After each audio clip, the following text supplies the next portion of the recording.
Did you enjoy being in Yerushalayim?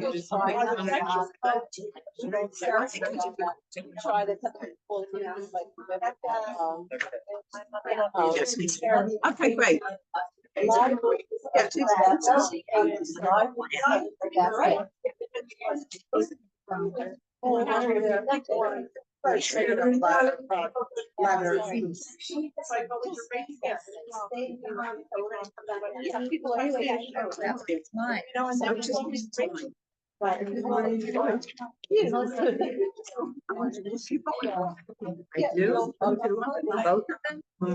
Great, thank you. I'm glad I got that. Is this all said? Is that you? Yes, it's me. Okay, so we have another minute. 1 minute. One more minute. Oh, okay. Not on, that's, I always focus. That's part of the Yekim say, early is also loud.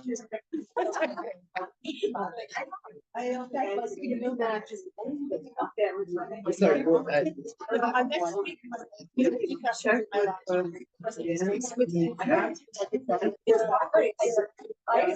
Okay, let's listen. I think I have. So there you go. Okay, everybody, start. Everybody, please sit down. We're going to start. Everybody have your.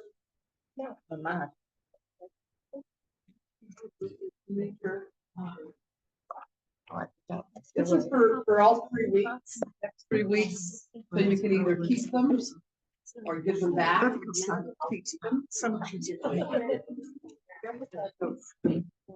And I pay, you have to take anything else. It's so much easier.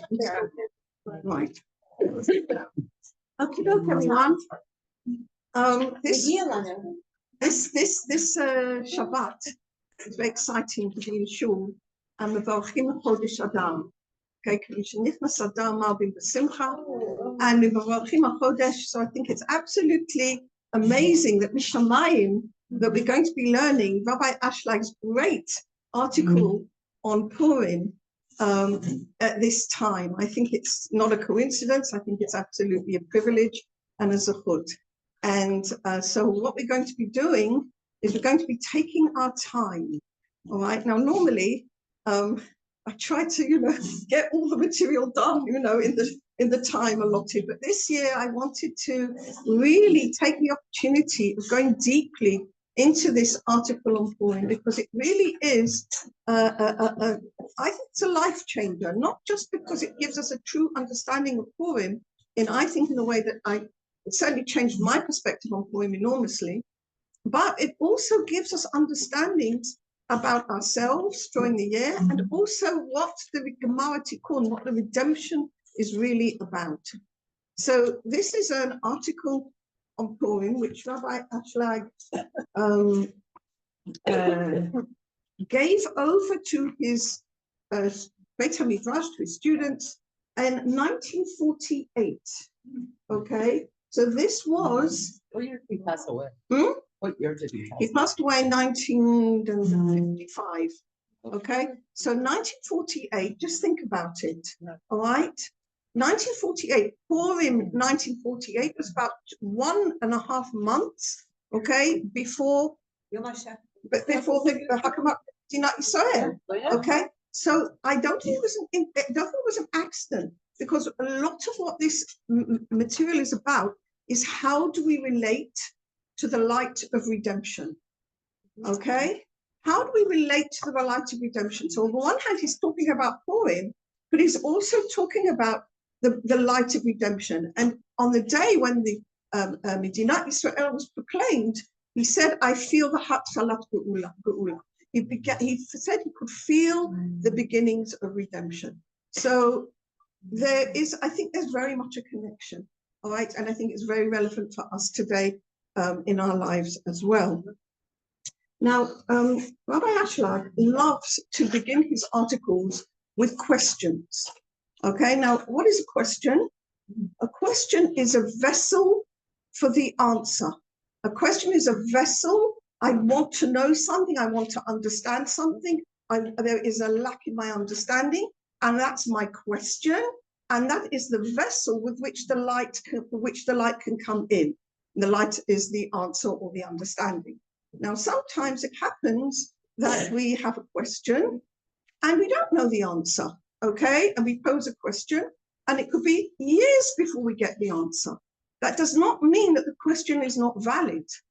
And on the contrary, Rabbi Ashland would say, ask for the questions, get the right questions. The light will come, the answers will come, okay, in their right time, okay? So we're going to start off our article with the questions that he asks.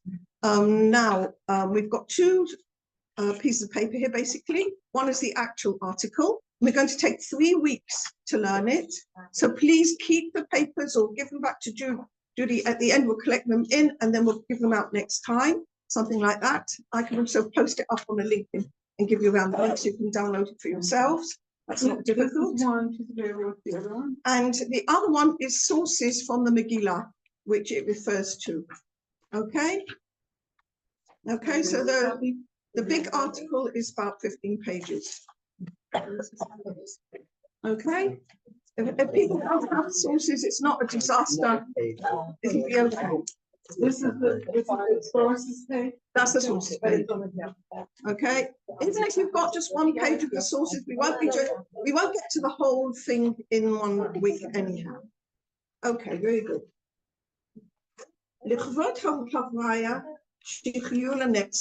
This was written down by Rabbi Baruch Shalom Ashlag, his firstborn son, and he gave it, and he remembered what he heard, and he gave it over in a letter. It's a very long time since I've written you a letter, and I'm waiting for the request from you.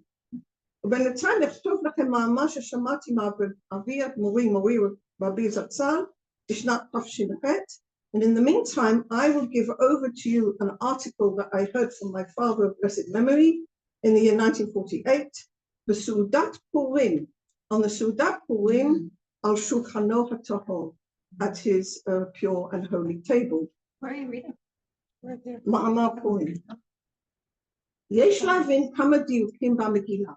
We need to understand or ask certain questions about different aspects of the Megillah. Now, I've got all the because somebody's phone is going beep beep. I'm most grateful if you switch it off. Thank you. In Ekatu, it's written, after these matters, Hidel HaMelech et Haman. The King Ahasuerus promoted Haman. So what matters are we talking about? What are these matters?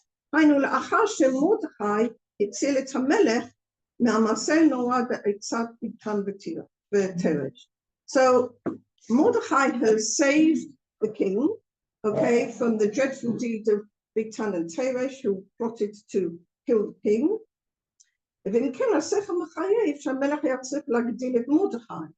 So one would imagine that the normal logic would simply tell us that the king should reward Mordechai. Okay, so what does the Megillah tell us? Madua katuv shigidel et Haman. So after these things have happened, like after this whole story, Bigtan and Teresh, what do we see? The king raised up, promoted Haman.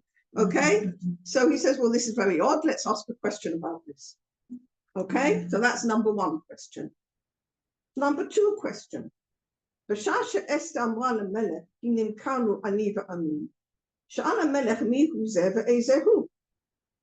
Esther tells the king, and this is at the end of the whole story, okay, that we've been sold, I and my people, to be murdered, to be destroyed, to be exterminated. Okay, the king asks, who is this and where is he?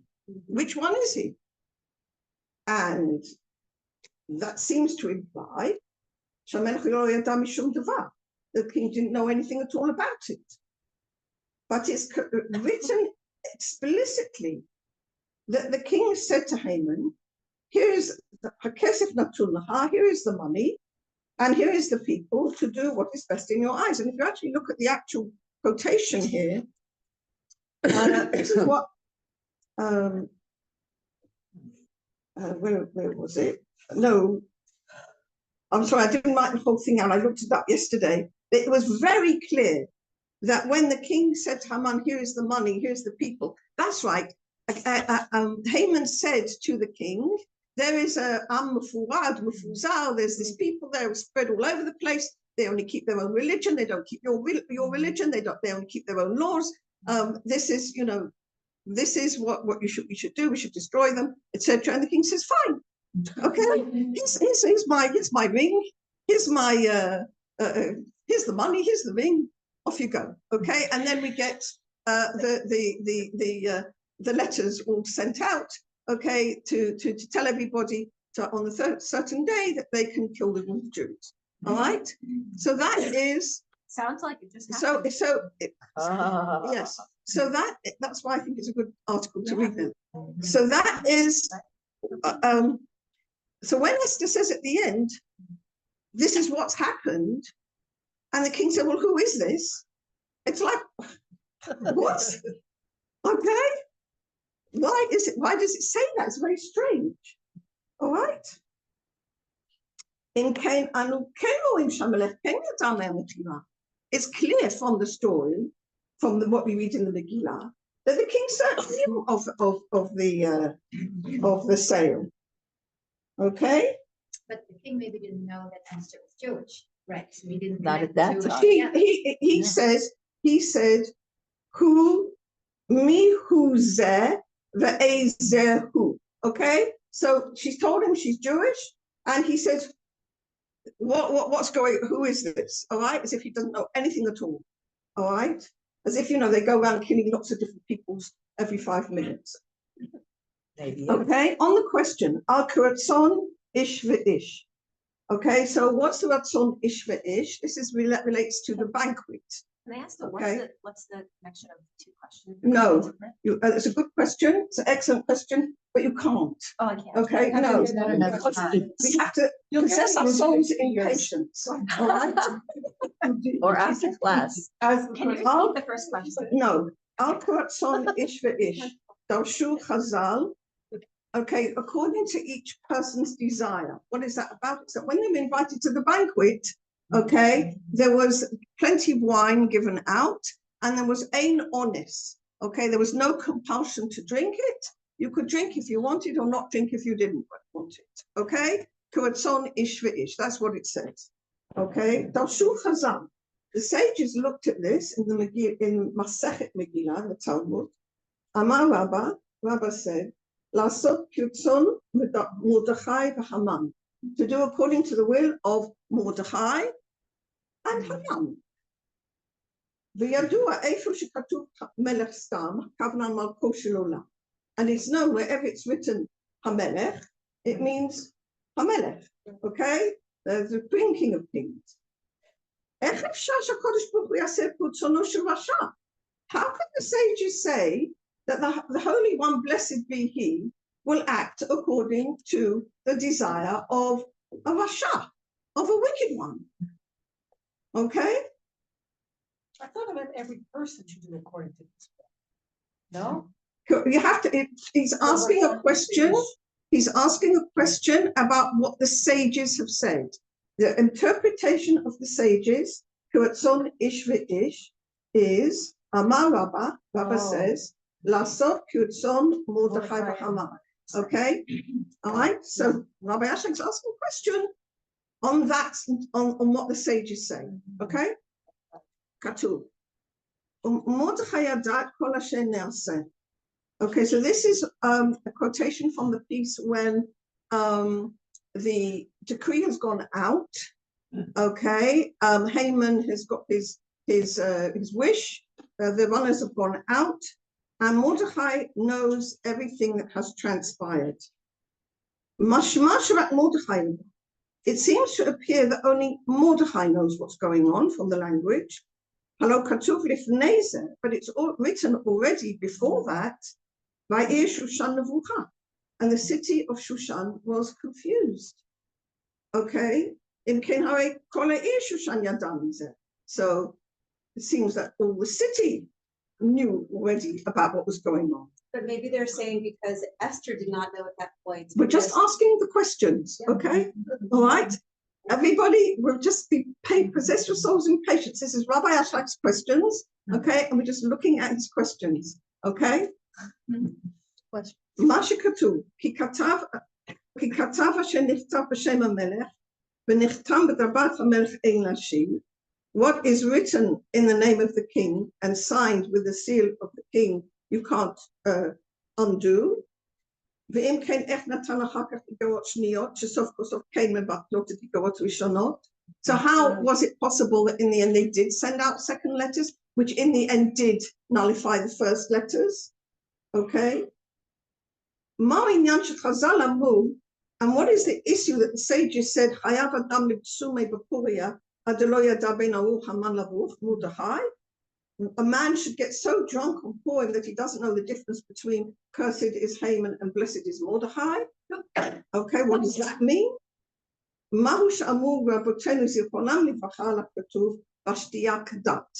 Okay, and this again refers to the banquet, that the drink is according to the rule. My kadat, what rule? Okay, Amar Rabbi Hanan Mishum Rabbi Meir. Rabbi Hanan says in the name of Rabbi Meir, kadat shel Torah, according to the rule of Torah. My dat Torah. What is the rule of Torah? Achila muruba mishtiyah, eating more than drinking. Okay, now these questions. One second. I don't understand the last question. Nobody understands the last question. Okay, so we're going to, okay. Just shocked because he not the answer. We're just saying at the feast they drank kadat Torah with kadat. These, one second, these are Rabbi Ashlag's questions. He was a great tzaddik, okay, and these are the issues that he's pointed out to speak about in the Megillah, okay. We, as his Talmidim, are first of all just going to look at the questions that he asked, okay. All right, now we're going to his explanation. All right, I'm not trying to answer the questions. I just don't understand the question. Is What's he the talking question? about? Okay. Is he talking about Apple, We're gonna or is get- he talking about the issue of getting drunk on Purim? Oh, this the last one is at the Suda. Okay. All right. Okay. So, okay, now we're going to start Rabbi Ashlag's explanation. Now, what he does here is he doesn't go by question. He gives a total enlightening understanding of Purim, and you find that the questions get answered as you go along. Okay, so it's not going to be like, okay, now we're going to deal with question 1 and now we're going to deal with question 3. It's not going to be like that. He's just going to look at all those different questions where he says, I don't understand. If you look at the Pshat of the Megillah, there's things here which are clearly not obvious or difficult to follow or don't seem to mean what they say. Okay, that's basically what he's pointing out. Okay, that you can't just look at the Megillah and think it's telling a straight story, because what these questions point out is that the story is obviously much deeper than seems on the surface. Okay, and if that's what we gain from the questions, we've got a lot. All right, that's why I'm not particularly interested in looking at, you know, the precise nature of these questions, because what they mean is that we've got to look at the Megillah with new eyes. Okay, that's what he's saying. All right, now he's going to come into all these questions and join them all together in a fascinating explanation of what all this is about. Okay, right. In order to understand all the above,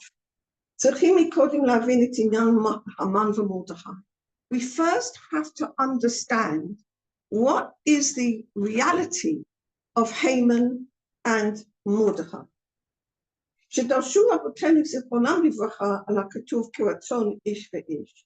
When the sages explained the scripture according to each man's will, and they said that meant according to Haman or Mordechai, יש לפרש רצון מרדכי נקרא דעת Torah. We need to explain that the way of Mordechai means the way of Torah. שהיא אכילה מרובה משתייה, which is eating more than drinking. Now, before we go on, I want to explain that these are code words, okay? All right, and what are they code for? So these are code words which are taken from the Zohar, that eating refers to giving, all right? Why? Let's think about it. Think about all the work we need to do in order to produce food, all right? It's a tremendous amount of work. From the moment that the farmer has to plow his field, and then he has to plant the seeds, and then he has to look after them and hoe away the weeds, and then he has to let the thing grow, and the sunshine and the water and the right amounts of both, okay? And then we have to collect everybody together and go and harvest it. And then we've got to, take it to the threshing floor if it's wheat, and separate the wheat from the chaff, and then it's all got to be bagged up, and then it's all got to take it to the mill, and then you mill it, okay? And then you take it to the distribution, and then it goes to the supermarket eventually. And then you go to the supermarket and you buy a bag in the supermarket, and then you bring it home, put it away, take it out again, make it into your challahs. I mean, it's a colossal amount of work, and that's before you've even tasted anything, okay? And then the body itself works to digest the food. So you think about food and you realize what a tremendous code word this is for our actively giving. Yes, that because it sums up all the things, ways that we give, okay, the work that we do, all right? And in fact, it relates to what's called the Or de Hasadim, the light of loving kindness, which is the light that God gives us, which is called the joy of giving, all right? From the actions of giving. Okay, drinking. Let's have a look at what drinking is, all right? It's very much the opposite, okay? You turn on the tap, put the cup underneath, you drink, and the body doesn't have to do any work at all. It's just received, yeah? You just receive it. And even if you live in Africa and you have to go to a well to get the water, it's still much less work involved than all the work done for eating, okay? So water, drinking, is what we receive. And so therefore, the shtiyah is a code word for the light that God wants to give us and that we receive, okay? Now then, so we need to understand that the desire of Mordechai, which is called Dat Torah, okay, the rule of Torah, that eating is more than drinking, means that our work of giving, of doing mitzvot, of gemilut hasadim, of giving of ourselves, of giving faith, needs to be greater and more important to us than what we receive. Okay, we do need both. Nobody says we don't need both. We need both, but the giving is the way of more. That giving is more important than the receiving. And if you look underneath, and Rabbi Gottlieb wrote these commentary here, right at this very bottom, meaning that the hasadim, the loving kindness, and the giving needs to be greater than the wisdom, or the chokhmah, and the kabbalah. It's on the first page, Shane, right at the very bottom, very, very last page. V'chen emunah, our faith, needs to be more valued by us than our knowledge. Okay? And this is from what we learn in Pirkei Avot, that when a person's deeds are greater than his wisdom will survive. It's like a tree with lots of roots. Okay? Ratzon Haman, just turning over the page, the desire of Haman is the opposite. Haman's desire is, I want to receive, okay? It's a very interesting, the sages asked a question, where does Haman actually appear in the Torah. Haminaitz, that's right. For Hamin, okay, he is the Nahash, okay, he's got the same attribute of the Nahash, of the snake. All right, what's the snake that we should all receive? Okay, so the Zav Haman is the opposite. That Shtiyah muba me'achila, that drinking is greater than eating. Okay. Now, before we go on any further, I want to just stop for a second and think about this banquet. All right, what was this banquet about? All right, and the honest truth is we need to think about the period in which Purim is taking place. Okay, Purim is taking place around about 70 years after the destruction of the first temple, when the prophecy that the exile will last for 70 years is now come finished, that exile, the time of exile is finished, and it's now coming right for the Jews to rebuild the temple. So the symbol of the banquet is a symbol of the light of redemption. There is a big light of redemption coming into the world at the time of Purim, okay? And this idea of the Jews being invited to the banquet is an idea of the Jews are being invited to take part in the light of redemption, okay? That's what's really about. And that's why you have the hint of the kelim shonim, that the vessels of the Beit HaMikdash were present at this banquet. It's all a hint, okay? I mean, there's the whole thing about the, Megillah Esther. Megillah reveals Esther, what is hidden, okay? So it's really, so this light of redemption is coming in. And Mordechai says, even when you've got this great light of redemption, you've still got to stay with your faith. Haman says, if this great light of redemption is present, we should receive it, okay? From this, we learn that Haman and Mordechai are not necessarily historical figures. I'm not saying that they weren't. I'm saying that, of course, we believe that they were. But what we're really interested in is the Haman and the Mordechai within ourselves. Okay, these are approaches. These are attitudes. Mordechai, the idea is that even when there's a great light being present in the world, we stick to our Torah and mitzvot. We stick to our emunah, we stick to our faith. For example, when the children of Israel went across the Red Sea and the Red Sea opened for them, what does it say? V'aminu b'Hashem Moshe avdo. That even though they saw the great deliverance with their own eyes, even the youngest handmaiden saw what Yechezkel Hanavi on the River Bahar didn't see. I mean, they had tremendous revelation of the light of God there. Nevertheless, they went back to emunah. They stayed with their emunah. And this is an amazing idea. So the way of Mordechai, he's saying, even if the light of redemption is present, we stay with achila yoter mishtiyah, eating more than drinking, meaning giving more than receiving. Okay, keep with your Torah and mitzvot. Okay, right. V'sha'am. Is there a connection to non-masculine?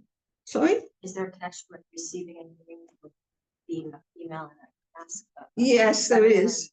There is, but not in this not in an obvious. Yes, there is, but we'll come to that. It's a good question. Okay, but you're on the right lines. Okay, now let me think a minute. In general, I will answer your question. It's such a good one. Thanks. In general, the masculine in the Zohar refers to the aspect of giving, and the feminine refers to the aspect of receiving. Okay, and the reason is, I mean, there's a code word again because of the biological fact that the man gives seed to the female who accepts it. Okay, so you're right in what you said. Okay, the question was a good one, and you're right. Does that come up in this thing? I'm not certain. I can't remember. Okay. V'sha'alnu. So one of the questions we asked was, how is it possible that the Holy Blessed One should make a banquet according to the desire of a wicked one, Haman? On this, the answer is given plainly. Ein honest. There is no compulsion. You can either receive the light of redemption for yourself alone, or you can choose to carry on in faith. It's your choice. Ein honest, no compulsion. You can do what you want, okay? It's your choice, okay?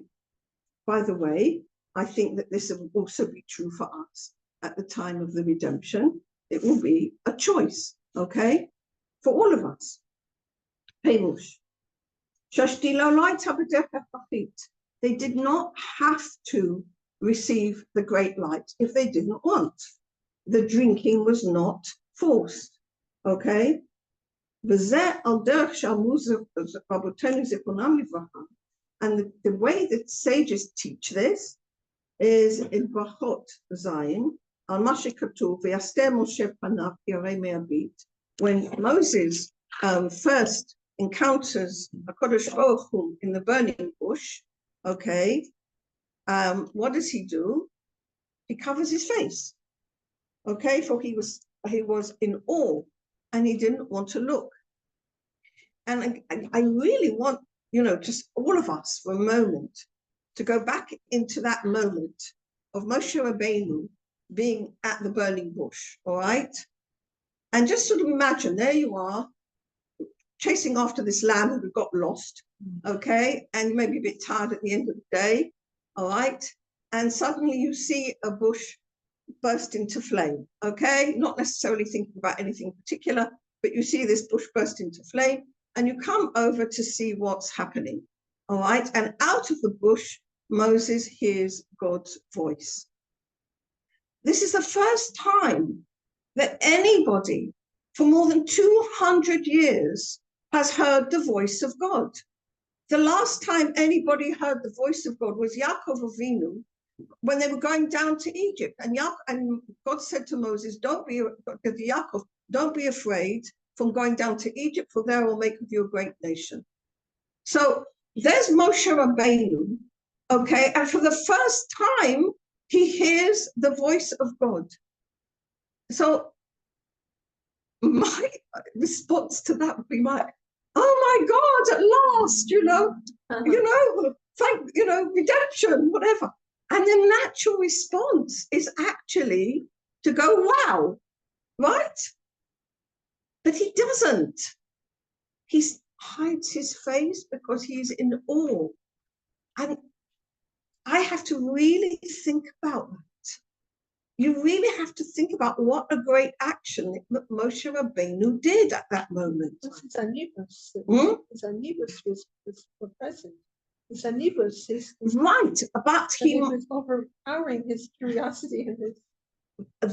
That's right, but his anava, his humility was so great. But for most of us, it's something we're not naturally going to be able to handle if we haven't thought about it first. Okay? Can I tell you what I think about this idea that came in my mind? Was I feel like I was the sheep, and I just went by it that it was nothing. It wasn't even there. Okay, all right, but let's say that the great redemption is going to come. Bezrat Hashem, we're praying for it, we're asking for it. Rav Ashlag is asking us, how will you receive it? Okay? And it's a very important question. If the light comes, and we're all asking for Mashiach, we're all asking for redemption, and the light comes, are you going to be able to step back like Moshe Rabbeinu in awe, or are we all going to say, wow, okay, and receive it? And he's pointing out very clearly that the just receiving is the way of Haman, okay? Whereas Mordechai is saying, even in the presence of this great light, we still have to maintain our focus of faith, of giving, of Torah mitzvot. Okay? And that's why I really feel it's such an important article, because for all of us to actually realize how to deal with, not just how to deal with sorrow and difficulties and suffering. Unfortunately, the children of Israel are only know how to do that too well, okay? But also, how do we deal with life? And, you know, it's very important to learn. I mean, if we go into Kochi v'otzim yadi, it's a falling down. Like, do you see what I'm saying? We've got to maintain our humility. So it's a very powerful and important We point. say Yedida, we buoy our maybe a portion. Too much of God's light can bring us to darkness, can bring us to our own ego, move us away from our leader. Absolutely, absolutely, absolutely. So this is what he's teaching, and this is exactly the point you raise, that too much light can actually cause. It's like eating too much from the tree of knowledge. It's like the shuttering of the vessels. It's the same thing. Too much light is actually bad for us. Okay, right. So Can I ask what happened to that sheep? no. Okay, so for the reward that Moses hid his face because he was in awe from looking, he then merited to Tmunat Hashem Yavit. Okay, right. You mean you can see the face if you're emotional. Here's a question. I have a comment. One, right.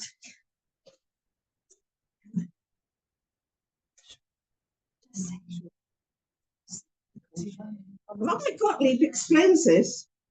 I don't want to go into Rabbi Gottlieb's explanation first of all. I want to tell you something else. The more we learn Rabbi Ashlag's writings, the more we realize how strongly he teaches this particular point about how to receive the light.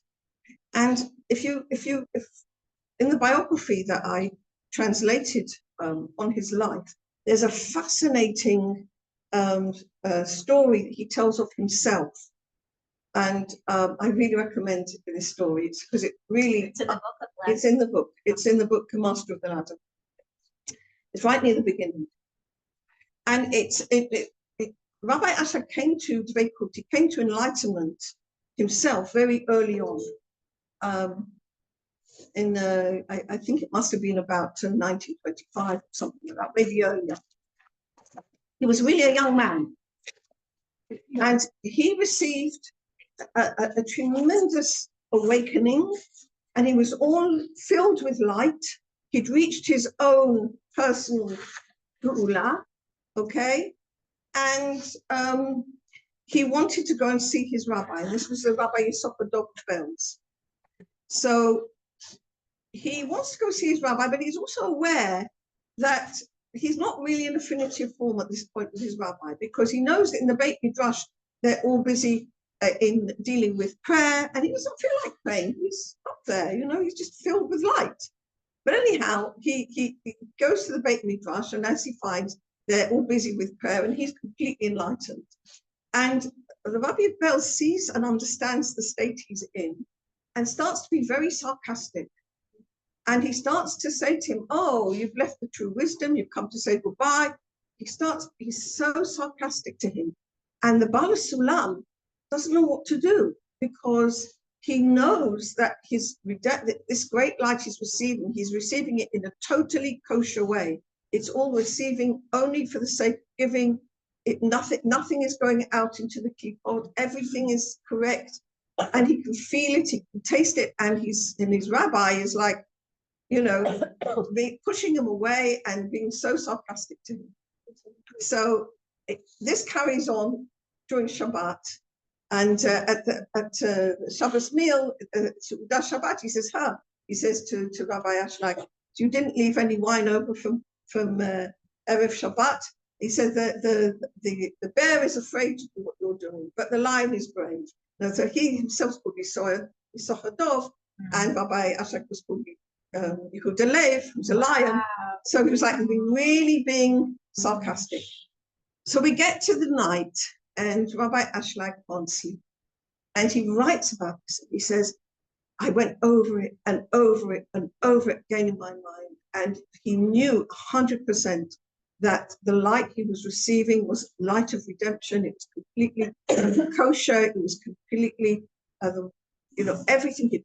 It was like it reached his Gemara Tikkun. And yet his rabbi is showing him very plainly that he's not happy with it. And he doesn't know what to do. And it's like it's exactly the same thing. He's tossing and turning, and he goes over it and over it and over it again and checking himself all the time. And finally, and I think this was a tremendous turning point for Rabbi Ashlag, he comes to the conclusion that he will obey his rabbi. He will go in emunah with his rabbi. Okay? No matter, if his rabbi shows him that he himself understands and appreciates the level of madriga that he's also at, he will obey his rabbi. So the next morning, he goes to the rabbi's door, and the door is closed, and he's standing outside the door, and suddenly starts to shake and tremble because he can feel that the Rabbi Yitzchak, the Sochadov, is bringing down this great light, especially for him. Okay, so he says he was shaking and trembling and sweating from the awe of it all because it's tremendous light.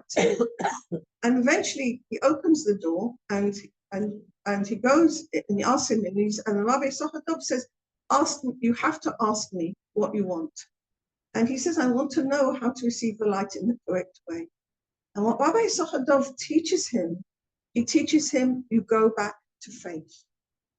He said, and he was standing up, because standing up means full koma, full 10 sfirot, okay? Sitting down means I let it go. And he sits down deliberately, okay? And he said, when we receive this great light, we take it. Rabbi Sochadov. And he said, and when we receive this great light, we take it as a dut. You take it as testimony that the way of faith is right, and then you go back to faith. That's the way of Yaakov. That's the way of Bnei Israel in Tzniut. The great light is there as testimony, as a dut, to show that the way of Torah and mitzvot is right. So we receive this great light, and then we go back to faith. So that's what Moshe was teaching us when he tasted Hashem. Yes, that's right. That's right. No matter how close you are, draw back and you realize it's emunah. That's right. That's right. That the way forward is in emunah. Okay, so even when this great light is, when you learn this, Rabbi Ashlag sort of like learned this on his own being, and then you see this story repeated in so much of his teachings, and you see how true it is. To me, it's a powerful story. So here we have that the Gemara tells us that when you reward that Moses hid his face because he was in awe of looking, he merited to be able to receive the whole of Torah through his great anava, through his great humility. Okay.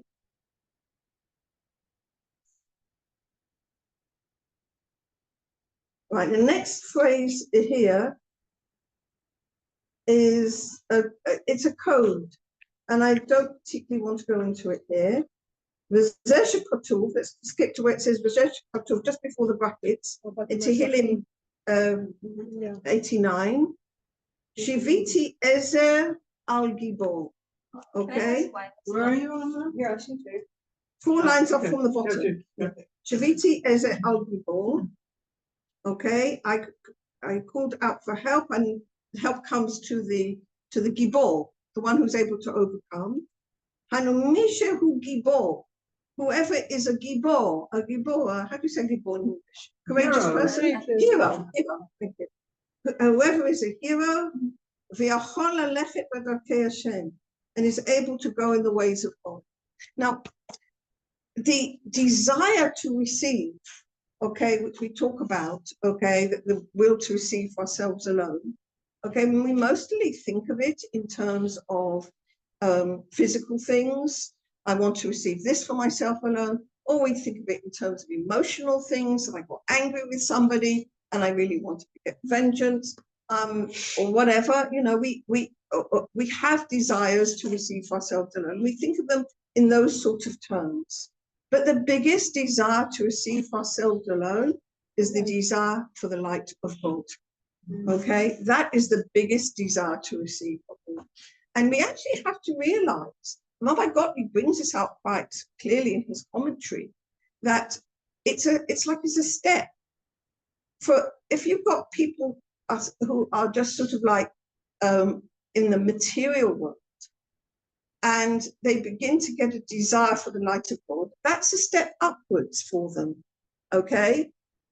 But when you've already got that desire, now you have to move to the next stage, which is, I don't want to receive that great light of God for myself alone, okay? So it's not like wanting the light of God is always good or always bad. It depends where you are on the ladder, okay? So if we are in a situation where we're moving from a material life, where our main focus was our house, our garden, and our car, okay, then, and we move into a life where I'm beginning to keep Shabbat, I'm beginning to keep Torah mitzvot, I'm beginning to want connection with the Creator, then for that, a person at that stage, wanting the light of God in his life is a very positive thing. And it's not appropriate for them to examine it too much and just be grateful that that's what they want, and that's a good thing, okay? And then but he's saying, he's talking about another step. And another step is when I want to no longer just receive the light of God for myself, but I want to be able to serve God, okay? It's changing it around. It's instead of not wanting just to get some whatever, I want to be able to give. So that's the movement from Torah Shelo Lishma to Torah Lishma. But it's a movement, okay? I think about it in my mind, like Isn't that an adult? what? An adult. It's like from a child going into adulthood. In a way, yes. But I like to think of it in my mind. This is the image that I have in my mind. So I'll share my image with you. That you have a two banks of a river, okay? You've got a bank, and they're far apart, and there's a very deep flowing stream, okay? All right, and you've got to get from one bank, which is my desires to receive myself alone, to the desire to give to Torah Lishma, Torah for its own sake. And how do you get from one bank to the other? So obviously you can't jump the river. You need some stepping stones, okay, or a bridge or something like that to help you through. And it's a gradual process. It's no good or bad. It's just gradual. Okay, you move from one side of the bank gradually, step by step, doing your Torah mitzvot, and gradually asking God to help clarify what our intention is as we gradually get to the other bank. Okay, it's a gradual process. So we can certainly find within ourselves parts of ourselves which are, yes, I want to receive the light of God. Okay, that's a less mature part of ourselves. And we can get to, I'm okay, I want to be able to give to God rather than to receive. So one doesn't need to be hard on oneself or say, oh, I'm only at the beginning or I'm only in the middle. Personally, I think we are all mixtures. We have parts of ourselves which are already Torah Lishma, already on the back. We have parts of ourselves which haven't begun yet. And we have parts of ourselves which are somewhere in the middle. Okay? But every person is a world in himself. And you know what the word Sibor is, congregation? Sadiq, Beinoni, Varasha. So everybody has within ourselves the righteous, the middle, and the I like to call them the immature. Okay, all right. So we all have parts of ourselves which are longing for the light of God, parts of ourselves which are able to yaster panav, which are able to be in humility. And what this article brings up is the necessity of thinking about it, the necessity of thinking about it in advance, the necessity of discovering, what, imagining, okay, if I were to be faced with great light, could I have the presence of mind to remember Moshe Rabbeinu and to cover my face? Okay, that's or remember what Mordechai said. Okay, giving is better than drinking, eating more than drinking. Get the proportions right. Okay, so that's why it's important to learn. Great. Question. Yeah. The eating more than drinking. Yeah. Some people at Purim or other times will have some wine and they'll have some food. You notice people who choose to eat before they drink or alongside their drinking will get much less drunk Yes. than people who just drink and drink. The issue I of the wonder how that. Right. Yes. Okay. That's obviously a physical issue. It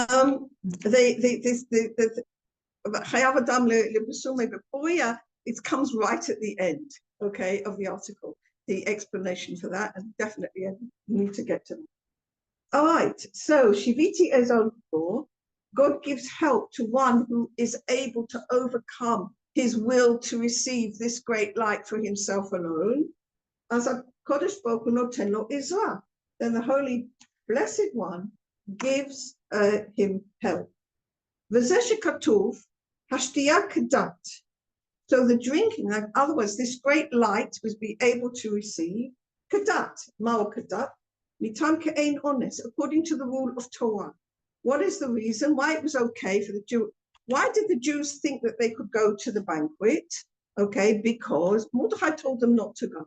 But why did they think they could go? Because ein honest. That's okay. That's great. We'll be there, but we're not compelled. It's okay. Why ein honest? There was no compulsion. Meaning they were not needing the aspect of receiving this great light.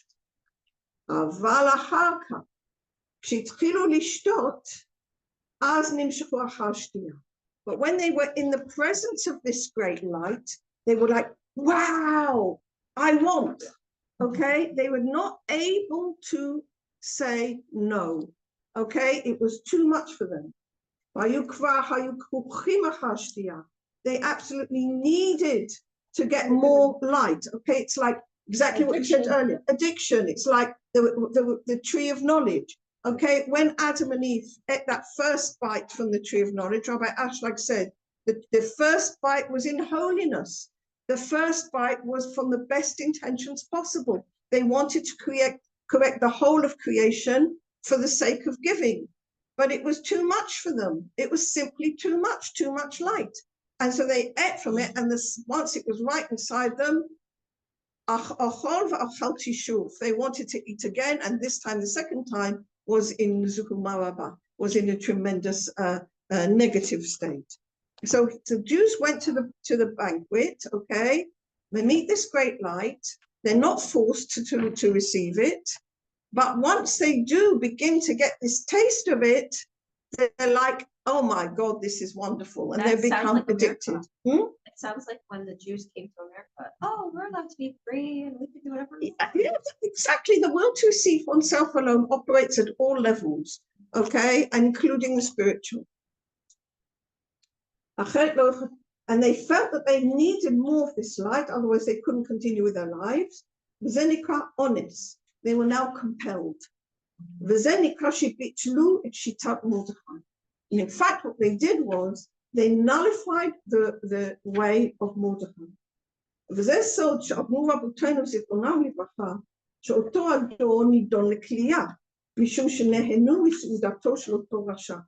And this is the inner meaning of what the sages of blessed memory said, that this generation was destined for extermination because they enjoyed the banquet of the Rasha, okay, Achashverosh, היינו כנ"ל, שאם היו מקבלים את השתייה בבחינת אין אונס, לא היו מבטלים את רצון של מרדכי.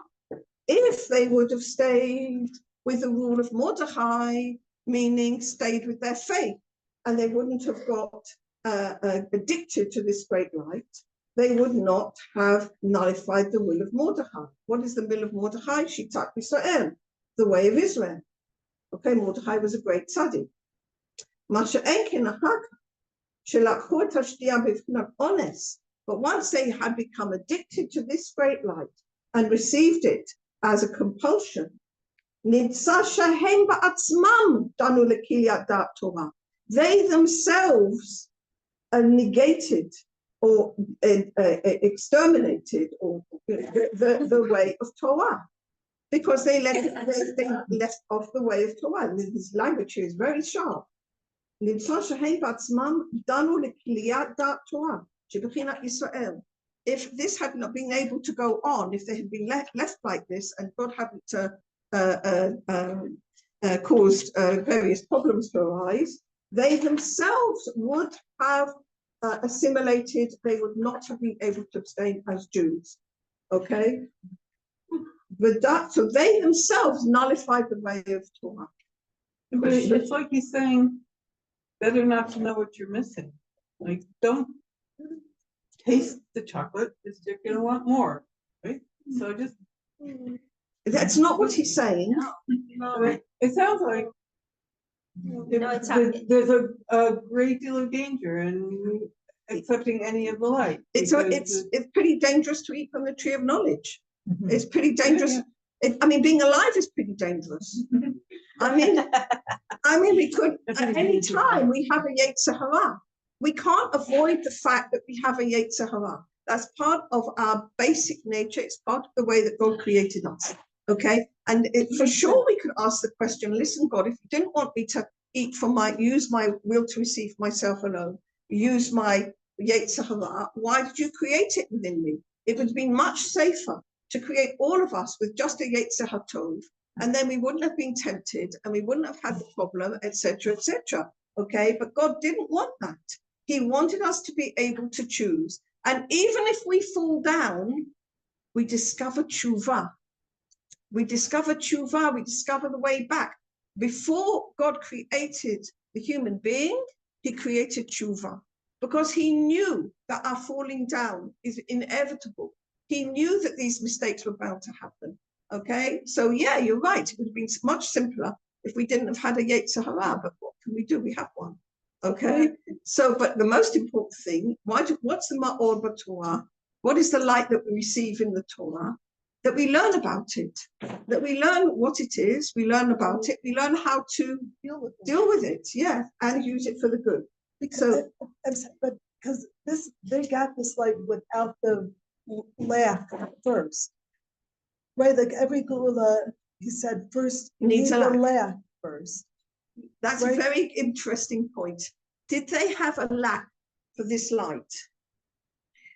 Or did they just receive this light without a lack? That's a very interesting question. I need to think about that one. It's a very good question indeed. Yes, thank you. Good question. Thank you for teaching. That's a very good question. You did well. All right. Certainly, you're on the right lines. Because if the Mount of Light had fitted their lack, which was a lack of holiness, they wouldn't have eaten too much. They wouldn't have drunk too much. But it's what Esther said: too much light busts the vessel. Okay, and that's what actually happened. So they actually themselves received too much light. They were in, and I think that's probably the inner meaning of the warning. The children of Israel, the Jews at the time. Okay, In the Purim story. in the Purim story, yes. I thought you were talking about Adam and Eve. Like, Oh well, what was their lack? well, it's both actually. Yes, it's both. Okay, all right. So let me just. So wait, I've got Hashem two. created us in a lack state. I've got 2 minutes left, and Judy likes to keep on time. So I've got literally. Well, all right. So I just want to do this last moment. Okay, so I think we are on the right lines. I really do. Okay, I think it's a very good question. I think that what is the lack? You see, the lack is can I use this great light of God in order to have testimony, a witness that that faith is the right way, or can I receive this light just because I have a desire to receive the light of God? And you've got to be clear what that lack really is first. All right. Now, if you have a desire to receive the light of God and you receive a lot of that light, then I think the addiction aspect is inevitable. Okay. If you're able to think about it in advance and say, when I receive the light, I can use it as a daughter's faith, then you would be okay. All right. So that's, I think we're absolutely right. One more sentence. Okay. Then anybody who wants can ask me questions. Okay. So they themselves, because they got addicted, nullified the way of Torah, which is the aspect of Israel, the middle line. And the way of Torah is eating should be more than drinking, meaning giving in faith should be more than receiving. Okay. The issue of drinking is the manifestation of the light of God, which is knowledge, and eating is the light of Hasadim, which is faith. Okay, brilliant. Baruch Hashem. That's precisely the point I wanted to get to today. That's very good. Please, how should we keep should we give them back in? Yeah. If you want to keep it, keep it. But then you have to bring it next time. Okay. All right. Just find your name. That's okay. That's good. It's amazing. Huh? You